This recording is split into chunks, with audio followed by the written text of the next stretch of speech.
राष्ट्रीय समाज पक्षाच्या महादेव जानकरांनी आज राष्ट्रपतीच्या शरद पवारांची भेट घेतलेली आहे आणि या भेटीनंतर एक्सक्लुझिव्ह महादेव जानकर जे आहेत ते जय महाराष्ट्र सोबत आहेत। जानकर साहेब, आज चर्चा झाली पवार साहेबांसोबत, नेमकं काय घडामोडी घडतायत महाराष्ट्राच्या राजकारणामध्ये? भाजपचा हात तुम्ही सोडताय, महाविकास आघाडीमध्ये सामील होताय, या सगळ्याबाबतच्या चर्चांवर तुम्ही चर्चा केली? महाविकास आघाडीला आणि महायुतीला मी मागे 2-3 महिन्यापासून सांगतोय की महायुतीनं आम्हाला 2 जागा द्याव्यात आणि महाविकास आघाडीने आम्हाला 3 जागा द्याव्यात। तर ह्यात फक्त रिस्पॉन्स पवार साहेबांनी दिलेला आहे। पवार साहेब म्हणले की बाबा मी माझ्या माड्याची 1 जागा राष्ट्रीय समाज पक्षाला सोडतो, म्हणून पवार साहेबांशी माझी चर्चा होती। बाकी कुणाशी चर्चा नाही, कारण त्यांना आम्ही सांगितलं त्यांनी आम्हाला उत्तर दिलंच नाही। ना महायुतीनं दिलं, ना काँग्रेसनं दिलं, ना शिवसेनेनं दिलं, फक्त पवार साहेबांनी उत्तर दिलं। म्हणून पवार साहेबांशी माझं चर्चा चालू असते। पण या चर्चेतून काय नेमका निष्कर्ष निघाला आहे? माझी जागा खरंच तुम्हाला मिळते का? तुम्ही मनामधून खरंच लढताय का? आणि भाजपची आणि एकंदर महायुतीची साथ सोडताय का? नाही, मी लढणारच आहे। माढा आणि परभणीतून स्वतः 2 ठिकाणी अर्ज भरणारच आहे। मला महायुतीनं महाआघाडीनं साथ दिली न दिली तरी मी स्वतः तयारी केलेली आहे, त्यामुळे काही प्रॉब्लेम नाही। पवार साहेबांची इच्छा आहे की ती जागा महायुतीच्या माध्यमातून राष्ट्रवादीकडे आली आणि राष्ट्रवादी राष्ट्रीय समाज पक्षाला द्यायचं, म्हणून माझी त्यांची चर्चा चालली। परभणीची जागा काय महाआघाडी सोडायला तयार नाही, सिटिंग त्यांचा खासदार असल्यामुळे। आणि महायुतीनं तर माडे जागा आम्हाला न विचारता सोडून दिलेली आहे, तिकीट डिक्लेअर केलेलं आहे, त्यामुळे त्यांची दार आमची बंदच आहेत। म्हणजे याचा अर्थ असा की आता तुम्ही महायुतीमध्ये नाही आहात, पवार महाविकास आघाडीकडून तुम्हाला माझी जागा देताय आणि तुम्ही महाविकास आघाडीमध्ये सहभागी होता?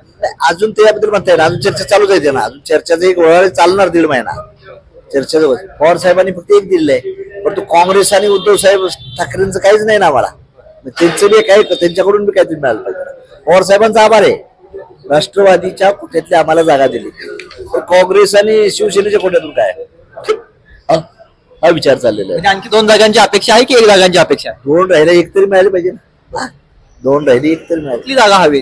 आम्हाला परभणीची पाहिजे, शिवसेने जागा हवी।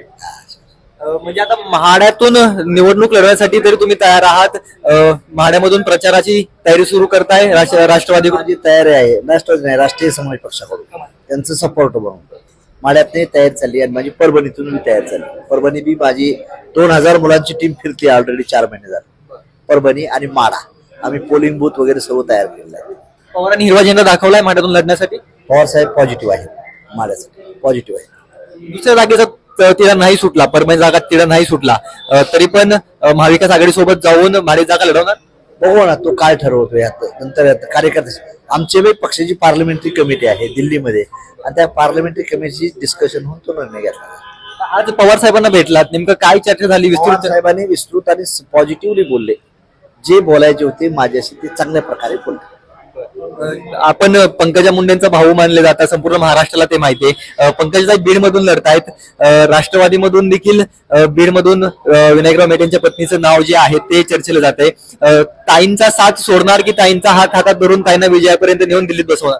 काय त्याच्याबद्दल, ताई ही माझी बहीण आहे। सोडणार की ताईंचा हात हातात धरून ताईंना विजयापर्यंत नेऊन दिल्लीत बसवणार?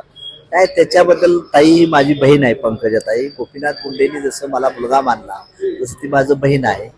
राजकीय निर्णय नंतरच्या नंतर होईल, पण ती आज माझी बहीण आहे आणि बहिणीबद्दल माझं मत पॉझिटिव्ह असणार, त्याबद्दल काय बोलायचं। आताच ते राजकीय दृष्ट्या त्यावर चर्चा करणं योग्य नाही।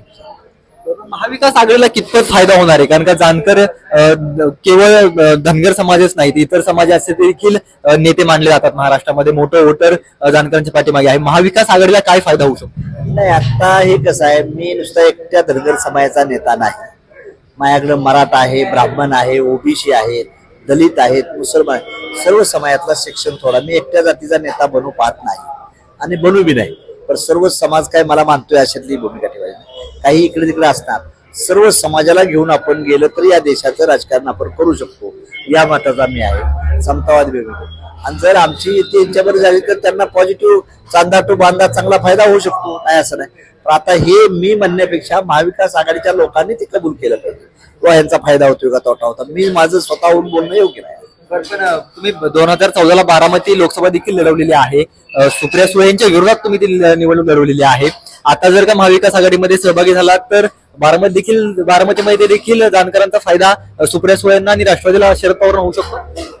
पवार साहेबांना जसा माझा सुप्रियाताईला माझा फायदा होईल तसा त्यांचाही फायदा मला माड्यात होणार आहे. म्हणजे गिव्ह अँड टेक पॉलिसी असते. माझा जसा फायदा होईल तसा त्यांचाही मला चांगल्या प्रकारे फायदा होईल. पवार साहेबाला मानणारा एक वर्ग मोठा आहे आणि पवार साहेब हे कसलेले राजकारणी नेते आहेत. त्यामुळं ते पॉलिटिकल सायन्स युनिव्हर्सिटी आहे. शरद पवार म्हणजे पॉलिटिकल सायन्सची युनिव्हर्सिटी आहे आणि अशा आदरणीय नेत्याबद्दल नेहमी आपण आग्रह ठेवला पाहिजे.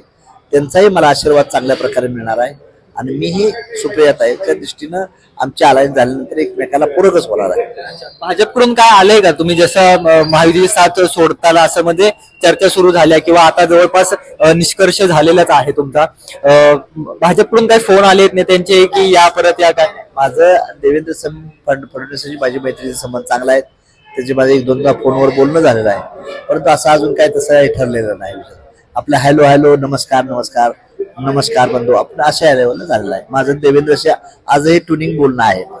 दारे बंद झाले तुम्ही बघायचं? दारे बंद म्हणता येत नाहीत. दारेच काय अजून त्यांनी जागा दिली आम्हाला तर दोन तर आमचा विचार करू राहा. त्याबद्दल काय पवार साहेबाशी माझी पॉझिटिव्ह चर्चा चाललेली आहे. बाकी कुणाशी नाही. पवार साहेबाशी आणि देवेंद्रशी 2-3दा मला फोन आलता देवेंद्रचा ते बी संबंध आहे. तर याचा अर्थ आणि राजकारणात कोण कोणाचं दारं बंद करत नसतं हे लक्षात ठेवायचं. आज पवार साहेबांचं आणि माझं पवार साहेबांच्या विरोधात मी लढलो, सुप्रियाताईच्या मी विरोधात लढलो होतो. तर परंतु आता काळाच्या ओघानं आम्हाला एकत्र यावं लागलं विशेष. आणि राजकारणात कोण कोणाचा परमनंट दुश्मन नसतो आणि शत्रूही कोण मित्रही नसतो. अशा दृष्टीने आपण वागलं पाहिजे. कोणाला दुखवल असं आपल्या तोंडून गेलं नाही पाहिजे. म्हणजे चाहे भाजप असेल किंवा राष्ट्रवादी असेल किंवा काँग्रेस असेल आपण संयमाच्या नीतीनं राजकारण केलं पाहिजे. या मताचा सुसंस्कृत राजकीय नेता बनण्याचा प्रयत्न आणि मी ती बनण्याचा प्रयत्न करतोय. तर हे होते महादेव जानकर जे आता माढ्यातून जे आहेत ते कदाचित रासपचे उमेदवार असू शकतात. देवेंद्रशी 2-3दा मला फोन आलता देवेंद्रचा ते बी संबंध आहे. तर याचा अर्थ आणि राजकारणात कोण कोणाचं दारं बंद करत नसतं हे लक्षात ठेवायचं. आज पवार साहेबांचं आणि माझं पवार साहेबांच्या विरोधात मी लढलो, सुप्रियाताईच्या मी विरोधात लढलो होतो. तर परंतु आता काळाच्या ओघानं आम्हाला एकत्र यावं लागलं विशेष. आणि राजकारणात कोण कोणाचा परमनंट दुश्मन नसतो आणि शत्रूही कोण मित्रही नसतो. अशा दृष्टीने आपण वागलं पाहिजे. कोणाला दुखवल असं आपल्या तोंडून गेलं नाही पाहिजे. म्हणजे चाहे भाजप असेल किंवा राष्ट्रवादी असेल किंवा काँग्रेस असेल आपण संयमाच्या नीतीनं राजकारण केलं पाहिजे. या मताचा सुसंस्कृत राजकीय नेता बनण्याचा प्रयत्न आणि मी ती बनण्याचा प्रयत्न करतोय. तर हे होते महादेव जानकर जे आता माढ्यातून जे आहेत ते कदाचित रासपचे उमेदवार असू शकतात. तशी प्रकारची चर्चा देखील जी आहे ती त्यांनी शरद पवारांसोबत केलेली आपल्याला पाहायला मिळाली आहे. रोहन कदम, जय महाराष्ट्र न्यूज, पुणे.